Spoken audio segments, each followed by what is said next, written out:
Hello my dear students, आज हम class 10 के प्रोज का 5वां चैप्टर जिसका नाम है टॉर्च बियरर, उसका सेकेंड पार्ट देखेंगे। मतलब गुरु नानक और मर्दाना वाली कहानी। एक बार इसका सारांश देखने के बाद इस चैप्टर के क्वेश्चन आंसर आपको सरल लगने लगेंगे।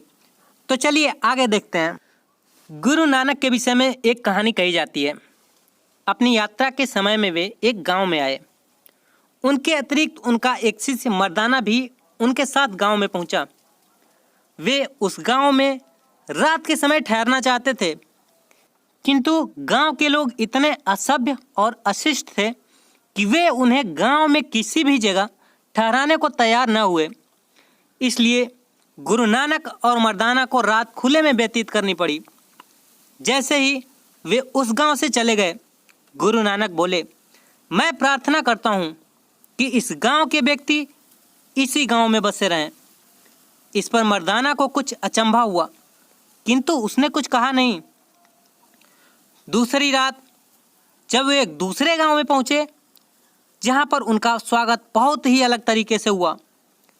गांव वालों ने उनका स्वागत किया, उनके साथ दयालुता से व्यवहार किया, रात में ठहरने को स्थान दिया और खाने के लिए भोजन भी दिया। प्रातः जब गुरु नानक और मर्दाना ने प्रस्थान किया तो गुरु नानक ने कहा, मैं प्रार्थना करता हूँ कि इस गांव के लोग अपने गांव में न रहें, किंतु सारे देश में फैल जाएं। किंतु यह बात मर्दाना के लिए बहुत अधिक थी। अर्थात मर्दाना गुरु नानक के इस विचित्र व्यवहार को समझ ना सका। उसने विरोध प्रकट किया। उसने गुरु से कहा, आप उन व्यक्तियों के लिए अच्छी बातों के लिए प्रार्थना क्यों करते हो जिन्होंने हमारे साथ बुरा व्यवहार किया, और उन लोगों के लिए दुर्भाग्य की प्रार्थना की जिन्होंने हमारे साथ अच्छा व्यवहार किया? आपको तो उन असत्कारी गांव वालों को देश में फैल जाने के लिए और उन भले लोगों के लिए रहने की प्रार्थना करनी चाहिए थी जहां वे हैं।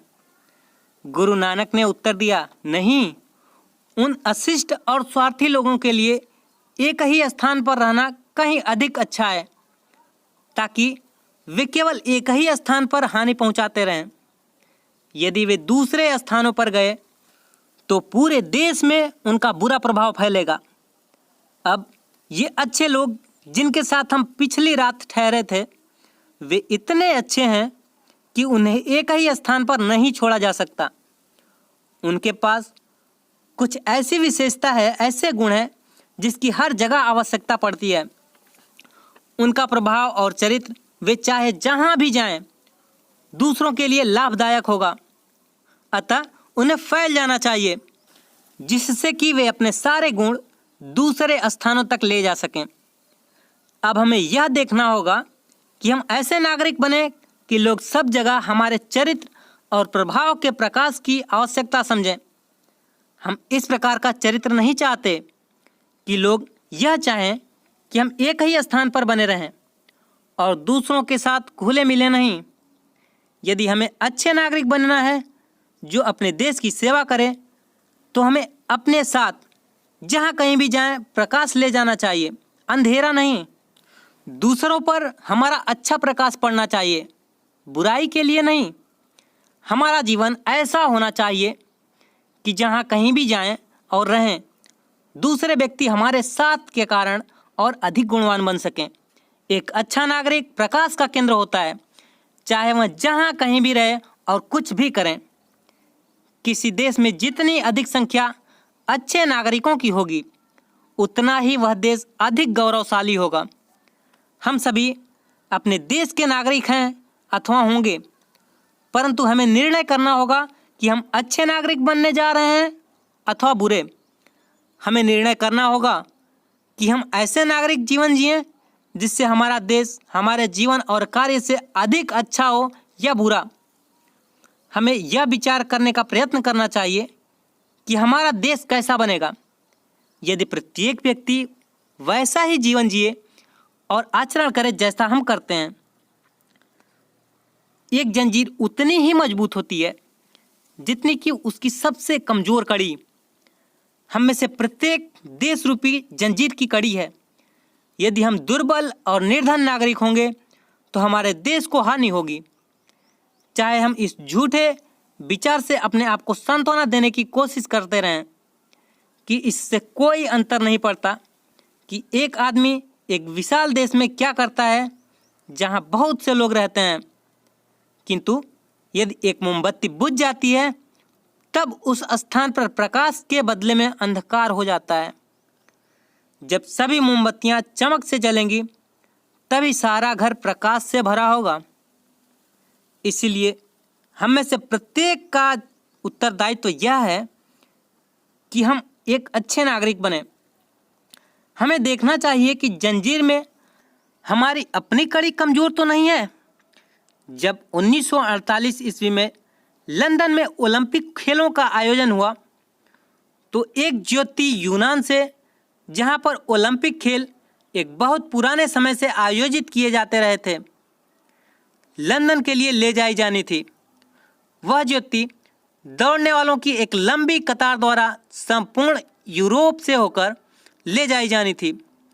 प्रत्येक दौड़ने वाला धावक जलती मिसाल लेकर एक निश्चित दूरी तक दौड़ता और एक निश्चित स्थान पर पहुंचता था, जहां पर एक नया धावक उसकी प्रतीक्षा कर रहा होता था। वह नया धावक अपने पास तक लाई गई ज्योति से अपनी मशाल जलाता था। जैसे ही वह यह कर लेता तो वह जलती मशाल लेकर उस स्थान तक दौड़ने लगता जहां दूसरा व्यक्ति उसकी प्रतीक्षा करता होता था। उसके पास नई मशाल होती थी जिसे वह लाने वाले की जलती ज्योति से प्रज्वलित करता और इस प्रकार एक धावक से दूसरे धावक तक ज्योति तब तक ले जाई जाती रही जब तक कि वह लंदन न पहुंच गई। अंतिम मशाल से अग्नि प्रज्वलित की गई जो पूरे खेल के समय निरंतर जलती रही। यद्यपि इस बारे में कुछ कहा नहीं गया और न कोई नाम ही बताए गए, परंतु एक स्थान पर दुर्घटना हो गई थी। एक धावक ने दूसरे धावक को अपनी मशाल सौंपते हुए उसे बुझ जाने दिया। वह कितना लज्जित हुआ होगा। उसने मशाल बुझने दी। उसने कड़ी तोड़ दी थी। जब हम विद्यालय छोड़ते हैं तब हम में से प्रत्येक के पास एक मशाल होती है जिसे हमें दूसरों तक पहुंचाना होता है। हमको ज्ञान और कार्यकुशलता दी गई है। इन्हें हम अपने देश की सेवा में उपयोग करते हुए आगे बढ़ाते हैं।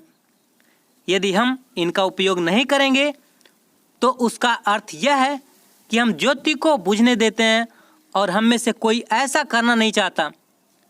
किंतु यदि हम इस मशाल को जलता हुआ रखना चाहें जो हमें दी गई है, तो हमें समझना होगा कि हम उसकी कैसे देखभाल करें और जब दौड़ें तब कैसे उसे पकड़कर चलें। दूसरे शब्दों में, हमें अपने आप को नागरिकता तथा अपने देश की सेवा के लिए प्रशिक्षित करना चाहिए। Thanks for watching this video dear. अगर यह वीडियो आपको अच्छी लगी हो तो वीडियो को लाइक, शेयर और चैनल को सब्सक्राइब जरूर करें।